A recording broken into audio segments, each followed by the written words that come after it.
Have you ever quit a healthy habit that you're trying to create in your life, not because it was too difficult, but because for some reason you just stopped doing it? And maybe it was something you thought would be easier to do, like taking a walk after dinner, or a journaling routine, or a meditation practice, or maybe you just wanted to go to bed a little bit earlier each night. Well, what if the reason we quit isn't because of a lack of discipline, motivation, or time, but because of the way we're remembering that healthy habit?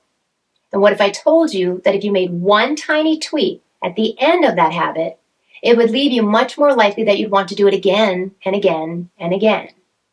Well, it turns out that there's science that shows we can do exactly that. And I want to share with you here today so that not only can you use it to make your healthy habits enjoyable, but also more likely to stick. So let's dive in.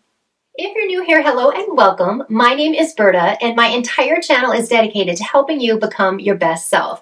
And I do that by sharing videos on things that I do in my own life to do that for myself, but also what I do professionally as both a Mayo Clinic and board certified health coach. So today's inspiration for this video came from this book, which I think a lot of people are probably familiar with, Thinking Fast and Slow. Now, the author of this book, Professor Daniel Kahneman, has a body of research that was referenced several times throughout the book that's called the peak end rule. And I want to share exactly what that is and how you can use it to make your healthy habits much more sustainable in your life. And then also, of course, enjoyable, because we tend to do things over and over again that we enjoy. So here's the peak end rule and what it means. When we experience something, we don't tend to recall the entire experience, but rather 2 points in it. One being the end, if it ended well, and then also the peak, anywhere throughout that experience where we had relatively high emotions. They could be negative or they could be positive. But the peak and the end of that experience is how we largely will rate that entire experience as either favorable, where we want to do it again, or something that was painful that we don't want to do. And what was interesting in this research that even though there may be a longer duration of discomfort in whatever it is you're experiencing, if it ended well, we tend to look at the overall experience as being something pleasurable, as being something fun that we'd want to do again. I want to share with you exactly how you can use this to maybe help you work out more or eat better if you have a goal to maybe do some meal prep, or if indeed you want to sleep better and there's a nighttime routine that you want to do. I want to help you do that because here's the deal. If you think about this peak end rule, say that you go out for a walk. That was a goal that you have. And after dinner, you went out for a walk, but it was a little chilly. You weren't prepared for the weather. And then when you're running late, and so you just hurried home and you got it done. Now, the way your brain's going to interpret that is, yeah, you did the walk that you wanted to, but it wasn't very fun, right? So how likely are you to want to do that again? What we want to do is help you use this peak end rule to cultivate positive emotions throughout those healthy habits that you're trying to cultivate so that you can kind of cement these anchors that'll help you and drive consistency. Okay, so the peak end rule. I want to share just a couple quick analogies just to make sure before we apply this to the healthy habits that we're trying to create. I thought about going out to eat at dinner and looking collectively at that experience and this peak end rule. Let's say you're going to go out to eat, and maybe you had to wait a little while for a table. And maybe the service wasn't bad, but it wasn't great. And the food, again, not bad, but not great. However, when they brought out the dessert, maybe it was amazing. Maybe you recall that that dessert was the best dessert that you can recall having in a very long time. What you'll notice is that if that experience ended well with that amazing dessert, even though the rest of the experience was more blasé and wasn't something to write home about, overall, you might rate that experience as positive. Or that about another example where there was a time in my life I had to travel a ton for work. And even though I was by myself, I would always go to Disneyland or Disney World, amusement parks, just go out and sightsee. And I remember one time in Vegas, at the end of the conference I was teaching at, I wanted to go on the Stratosphere ride. And so I went, and it took about an hour and a half wait just to have it be my turn to go up there. But it was amazing. I had so much fun. I can just recall that. It was a long time ago now. And when I look at that with this peak end rule, I think for me, the peak and the end, they both kind of happened at the same time when I was finally able to go on that ride. And they were both really, really positive. And even though collectively I had to wait a really long time to go on that ride, overall, it was a really positive experience. So there's 3 things I want to share with you today on how you can apply this to create healthy habits. And the first 2 are going to be really obvious, is we want to have you create peaks and endings in your healthy habits that elicit positive emotions that leave you wanting to do this behavior over and over again. I'm going to tell you exactly how to do that, more specific examples in just a moment. But the third one, what I would say is maybe a good starting point is just to sit and reflect.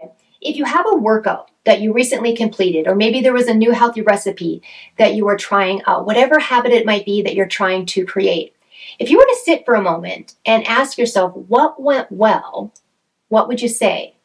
What part of that experience would you want to remember? What parts did you enjoy? There may be things that were overlooked that were part of that collective experience that you can expand and build on to be able to create those for a peak and an ending. But more specifically, how can you build the peak and the end in a more favorable light? Say that indeed you're someone who would love to walk a little bit more, that that's an easy thing that you feel that you can do.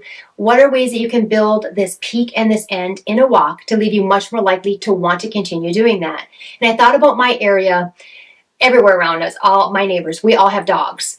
And there's one particular dog, I'm completely biased, he is my absolute favorite. I can absolutely map out my walks, and maybe the middle of my walk is right by his house so I can say hi. Or I also recall when I lived in Santa Clara, California. If anybody knows this, on Pomeroy, there used to be this beautiful, enormous tree right in the middle of the street. It was so novel. The first time you're driving down there, you're like, what on earth? And they had this big brick enclosure to protect it. It was just amazing. And I loved that tree. And all of my friends would take photos of it and send that to me when I moved back to Minnesota.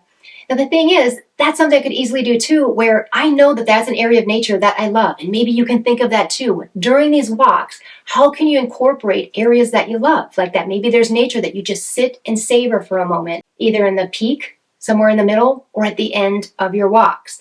Or I thought about things like mealtime and meal prepping. If anybody is new to meal prepping, it can be overwhelming, right? It can take several hours in the kitchen. You're trying to do all of this prep and it can take a while. So what's a way that you can build something, then the peak, maybe during the middle of it, but also the ending? There might be a favorite drink that you have only when you're meal prepping. Or maybe there's a favorite show that you use it as a treat at the end when you're cleaning up from meal prepping. So say you're someone who wants to get in a journaling practice and maybe you have 10 prompts, some journal prompts that you're following. Maybe in the middle for a peak, you can have a journal prompt that you know is going to spark joy when you answer it, that you're going to craft it in such a way that it's going to elicit these positive emotions. Sleep was another example I came up with. If you have this morning routine that everybody seems to focus on, well, why don't you make sure that you also have an evening routine? That maybe in your evening routine, you figured out a way that you're going to end your evening well. But maybe there's also something sensory for you. Maybe there is a diffuser. Maybe there's a certain scent. Something that you can kind of anchor those emotions, that they will elicit, again, that positive emotions while you're doing that activity. So the end is something that might be a little easier for you to cultivate, especially in the beginning for these habits. So by all means, start there. But what I would do those three things is start with maybe just reflecting and then looking at the peaks and the ends to see how you can use the peak end rule to establish healthy habits, make them much more enjoyable and sustainable. As always, I appreciate you letting me share this with you. I'm always reading and always learning, and I love that you allow me to share all of that with you, and I hope that it helps you as well. So thank you so much, and I will see you next time.